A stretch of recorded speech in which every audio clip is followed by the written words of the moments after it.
The foreign minister's tone and stance was slightly different to yesterday's, answering press questions with more determination and making clear her position that a no deal would mean an opportunity lost for all sides. Her first message was that Spain's plan of shared prosperity was not against the UK or Gibraltar, but with them. The second, aimed at the Campo, was that there will be an economic impetus for the area for sustainable employment and growth, committing the Spanish government to reflecting this investment in the budget. The third message was for the UK government to step up its negotiations with the EU on the future relationship. She also called on the UK to accelerate its negotiations with Spain so that a signed agreement could be ready by the end of the year and the Brexit deadline.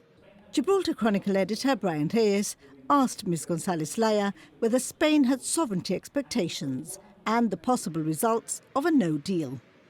Our desire is to create an area of shared prosperity, because we do not see a negotiation with the UK with respect to Gibraltar as being a zero-sum game. We see this as having the potential to be a win-win negotiation with a win-win result. That is how we approach this negotiation. Of course, it takes two to tango. This is not a negotiation that Spain will have with itself. It's a negotiation that Spain will have with the United Kingdom.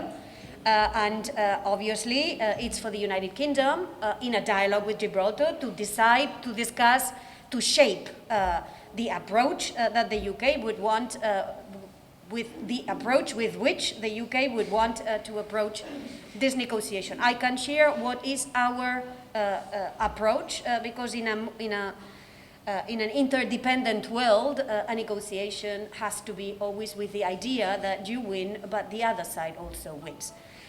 What happens if there is no deal?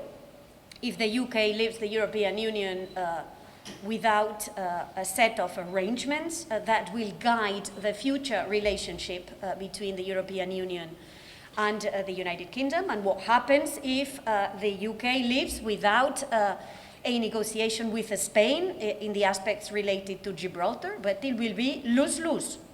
It will be lose for the UK, it will be lose for the EU, it will be lose for Spain, it will be lose for the UK, it will be lose for Campo, it will be lose for Gibraltar. So this is why I do not think that the most prudent approach today would be to bet on a no-deal future between the EU and the UK. I think the most intelligent thing to do in a world that is going through incredible fragility and through incredible vulnerabilities as a result of this COVID crisis, the most intelligent thing to do today would be to negotiate, to agree a future relationship, to give it a framework, and to make sure that we respond to the aspirations of our businesses and citizens. You've spoken of the plan for shared prosperity. You said it's not against the UK or Gibraltar, but working with them. So yesterday you said the UK was your interlocutor. What voice do you feel Gibraltar has? Well, this negotiation is between Spain and the United Kingdom. What about Gibraltar?